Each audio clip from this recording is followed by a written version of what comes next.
भी कर दे तो चर्चा नहीं होती, वो कत्ल भी कर दे तो चर्चा नहीं होती, और हम आह भी कर दे तो हो जाए बदनाम। जी हाँ, ऐसा ही हाल हो चुका है देश के उलेमाओं का। जो देश की मुस्लिम बुद्धिजीवी हैं, उन लोगों को लेकर के इसी तरीके से हर बार जो है तस्वीर दिखाने की कोशिश कर दी जाती है कि देखिए किस कदर इन लोगों ने जहर उगला है, किस कदर जो है विवादित बयान दिया है। और इस बार ये सिलसिला जारी रहा अजमेर शरीफ दरगाह के गद्दी नशीन खादिम सैयद सरवर चिश्ती साहब के साथ, जिनके बयान को ऐसे दिखाया गया कि वो औरतों के विरोधी हैं, औरतों के खिलाफ बयान देते हैं। और ये दिखाया गया अजमेर 92 को लेकर के, जो कि तमाम मुस्लिम बुद्धिजीवी जो हैं इस फिल्म का विरोध कर रहे हैं, क्योंकि हर एक प्रोपागेंडा मुसलमानों के खिलाफ दिखाने की 2024 से पहले होड़ चल पड़ी है। क्योंकि आप देखिए किस तरीके से कश्मीर फाइल्स आई, फिर इसके बाद केरला स्टोरी दिखाई गई, और अब 72 हुरे, और उसी के साथ साथ अजमेर 92 ब्लास्ट के जरिए और मुस्लिम समुदाय को बदनाम करने के लिए ये प्रोपागेंडा रचा गया। उसी प्रोपागेंडे के खिलाफ आवाज को बुलंद करने का काम सैयद सरवर चिश्ती साहब द्वारा किया गया, तो उनके बयान को विवादित बता दिया गया। पहले उस बयान पर नजर डालिए जिसको लेकर के इस तरीके से बवाल मचाने की कोशिश की गई है। प्रतिष्ठा पर 1992 का घटनाक्रम बदनुमा दाग की तरह अजमेर फाइल्स के प्रदर्शन को आप लोग किस तरह से देख रहे हैं? देखिए, हम इसको पॉलिटिकल एंगल से देख रहे हैं। अभी तक केरला स्टोरी कर्नाटक में इलेक्शन था इसलिए बनाई गई। अभी अजमेर 92 फाइल्स जो है, चूंकि राजस्थान में इलेक्शन इसलिए बनाई जा रही है, और ये जो है इसमें कुछ लोगों को सजा हो गई है और कुछ लोगों पे अभी एक केस चल रहा है, द मैटर इज सब्जुडाइज, ये बात है। और दूसरी चीज ये है कि आप इसको ख्वाजा मोइनुद्दीन चिश्ती की दरगाह से क्यों जोड़ रहे हैं और खादिम समुदाय चिश्ती फैमिली से क्यों जोड़ रहे हैं, जबकि चिश्ती फैमिली में 5000 से ज्यादा युवक हैं, मेल्स मेंबर्स हैं, और सिर्फ इसमें चंद लोग ही थे जो एक पॉलिटिकल पार्टी से जुड़े हुए थे, यहाँ के लोग, और कॉलेज के बहुत सारे स्टूडेंट्स थे, कुछ कर्मचारी वर्ग था। एक ही कम्युनिटी के लोगों को टारगेट करना, और करीब नवाज की दरगाह जहां सांप्रदायिक सौहार्द का प्रतीक है दरगाह, इससे ये जो है एक कॉन्स्पिरेसी है, एक कम्युनल और पॉलिटिकल कॉन्स्पिरेसी है, उसके अलावा कुछ नहीं। चुनावी समय में इस तरह की फिल्म को रिलीज करने के पीछे क्या कारण है, क्या मानना है? देखें, कर्नाटक का जीती जागती नजीर है कि उस वक्त केरला स्टोरी चलाई, जबकि उसमें 32,000 फीमेल्स को विक्टिम बताया गया था। जब केरला हाईकोर्ट ये केस पहुंचा तो पता चला 3 ही लड़कियां हैं। इसी तरह इस केस में भी 250 लड़कियों को बताया जा रहा है, जबकि कुल 12 लड़कियां हैं। तो ये एक एक्सीजरेटेड फिगर है और कंट्री में पोलराइजेशन की जा रही है। इसको हिंदू मुस्लिम एंगल से जो है प्रोजेक्शन मिल रहा है, जो कि गलत है। और अजमेर में सांप्रदायिक सौहार्द है और दरगाह जो है सांप्रदायिक सौहार्द, कम्युनल हार्मनी का प्रतीक है। कितना असर पड़ेगा सांप्रदायिक सौहार्द पर इस फिल्म के प्रदर्शन? देखिए, तो 9 साल से जो पढ़ना था पढ़ गया है। ये तो समझदार लोग हैं जो अब धीरे धीरे सब चीजों को समझ रहे हैं। अजमेर जो है सांप्रदायिक सौहार्द का एक तरह से यहाँ पे गरिमा है सांप्रदायिक सौहार्द की, ये सब लोग समझते हैं और समझ रहे हैं। 1992 के इस भयानक कांड में कई आरोपी मुस्लिम समाज के भी हैं। अब ऐसे भी इस फिल्म के प्रदर्शन से मुस्लिम समाज की छवि किस तरह से प्रभावित होगी? ये तो मीडिया ने 9 साल से कौन सी कसर बाकी रखी है इस्लाम और मुस्लिम समाज की छवि खराब करने को? ऐसा कौन सा समाज है मुझे बताएंगे जिसमें सभी अच्छे लोग होते हो या सभी बुरे लोग होते हो? इसमें सिर्फ मुस्लिम ही नहीं थे, इसमें नॉन मुस्लिम भी थे जिनके नामों को छुपाया गया है। और इसका मुस्लिम नॉन मुस्लिम से क्या? Crime is a crime, sin is a sin, गुनाह गुनाह, और हम उसको किसी तरह से अप्रिशिएट नहीं करते हो। 92 में हम लोगों ने इसके खिलाफ रेजोल्यूशन भी किया जो लोग इसमें इन्वॉल्व थे। अच्छा, फिल्म के प्रदर्शन से खादिम समुदाय और अजमेर दरगाह शरीफ की छवि पर क्या असर पड़ेगा? देखिए, ये तो देखने वालों और सुनने वालों पे है कि वो उसको किस पॉइंट ऑफ व्यू से लेते हैं। क्या आपको लगता है इस फिल्म के प्रदर्शन पर रोक लगा देनी चाहिए? देखिए, जब वैसे तो लगना चाहिए, अब ये तो कोर्ट पे है, ये तो उनकी पावर और उनके इख्तियार की बात है। क्या आप इस फिल्म को हिंदू मुस्लिम एकता के लिए खतरा मानते हैं? जी बिल्कुल, इससे अच्छा प्रभाव नहीं पड़ेगा।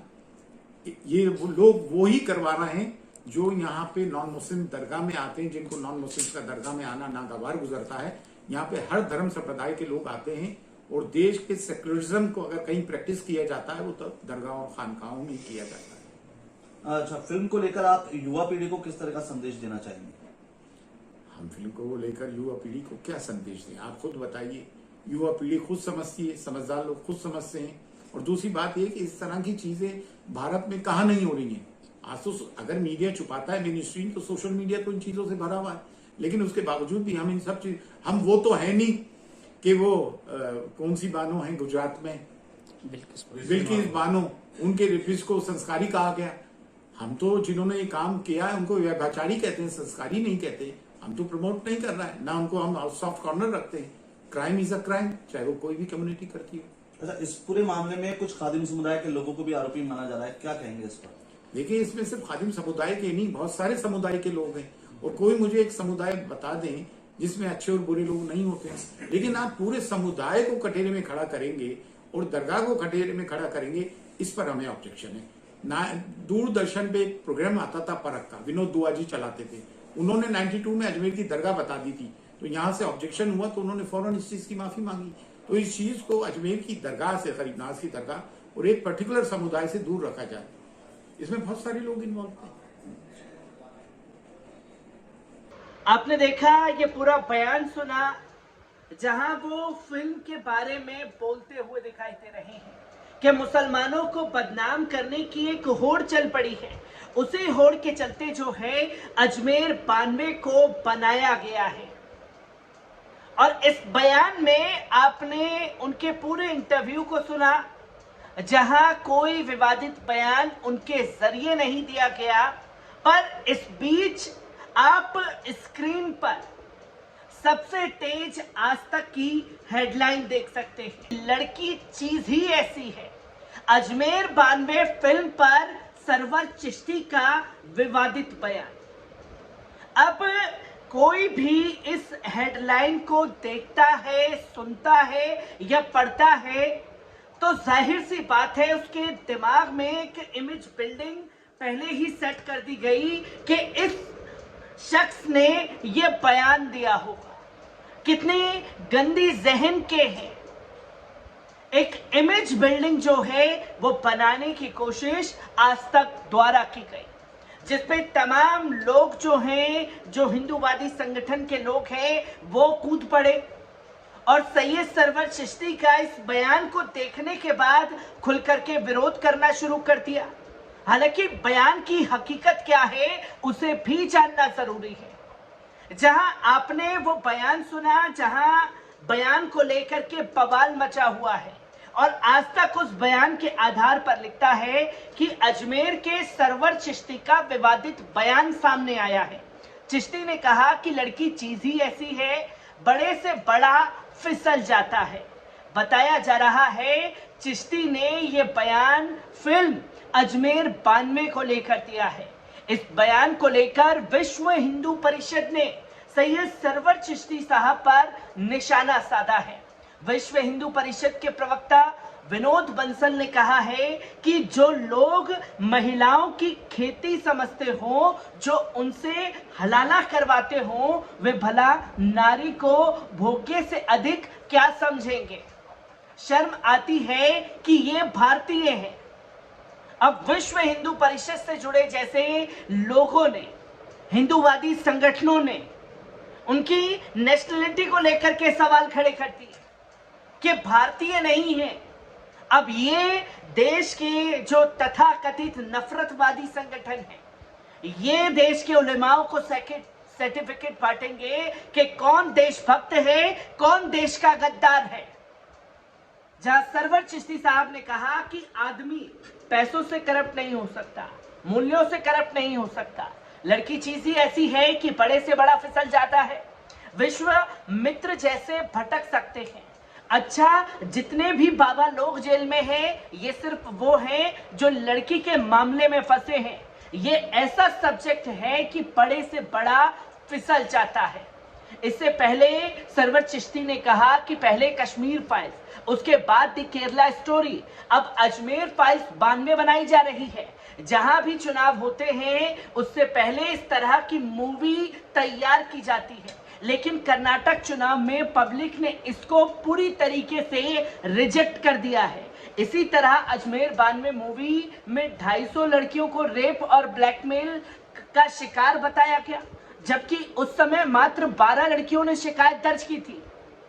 जहां हकीकत से रूबरू कराने की कोशिश की तो इन लोगों ने बवाल मचाना शुरू कर दिया। और जब बवाल मचा, जब हिंदूवादी संगठन से जुड़े हुए लोग दरगाह अजमेर शरीफ का विरोध करते हुए दिखाई दिए, सैयद सरवर चिश्ती साहब का विरोध करते हुए दिखाई दिए और मीडिया ने उनके बयान को लेकर के बवाल मचाया, तो क्या कुछ सैयद सरवर चिश्ती साहब ने बवाल के बाद कहा है, उनके बयान पर नजर डालिए। मैं सैयद सरवर चिश्ती, मेरे एक बयान पे बड़ा बवाल मचा हुआ है, जो कि एक स्ट्रिंग ऑपरेशन से लिया गया है, जिसमें मैं कह रहा हूँ औरत ऐसी चीज होती है जिसमें लोग भटक जाते हैं। विश्वामित्र जैसे भी मेनका से भटक गए थे और बाबा लोग जो हैं वो जेल में हैं। असल इंटरव्यू तो मेरा बताया कि नहीं गया और ऑफ द कैमरा को बताया। मेरा कहने का तात्पर्य ये था, अजमेर 92 फाइल्स को लेकर मेरा इंटरव्यू था, जिसमें मैंने भरपूर ढंग से उस चीज की मजम्मत की है। कल्पिट्स की, जो भी इसमें कल्पिट थे, वो उन्होंने ना सिर्फ क्रिमिनल एक्टिविटी की है बल्कि एक गुनाह किया, एक सिंफुल एक्टिविटी की है, पाप किया, उसको तो ना दिखाकर ये दिखाया जा रहा है। लेकिन तब भी मेरी माँ बहन बेटियों को इस बात का बुरा गुजरा है, तो मैं उसके लिए माफी मांगता हूं। और इंसान है, स्लिप ऑफ टंग हो जाता है। लेकिन मेरे कहने का तात्पर्य ये नहीं था। मेरा कहने का तात्पर्य ये था कि अजमेर ख्वाजा मोइनुद्दीन चिश्ती की दरगाह को आप बदनाम ना करें और चंद लोगों की वजह से एंटायर चिश्ती फैमिली को और एंटायर चिश्ती डिनोमिनेशन को आप किसी तौर से बदनाम ना करें। ये वाली मेरी बात कहने की थी। अच्छा, अगर इतना ही लोगों को, इतना हमारी माँ बहन बेटियों का ख्याल है, तो वो जो पहलवान लड़कियों के साथ दिल्ली में जुल्म हो रहा है उस पर कुछ क्यों नहीं बोला जा रहा है? उस मुद्दे से भटकाने के लिए बोला जा रहा है। और एक ये है कि आए दिन का इस मुद्दे से भटकाने के लिए इस इशू को क्रिएट किया जा रहा है। तब भी मैं, उसके बावजूद भी मेरी इस बात से अगर किसी का दिल मजरूह हुआ है, टूटा है, तो मैं माफी चाहता हूं, क्योंकि मेरे घर में भी माँ बहन बेटी है। आपने सुना सैयद सरवर चिश्ती साहब को कि उनके बयान को कैसे तोड़ मरोड़ करके पेश किया गया है गोदी मीडिया द्वारा।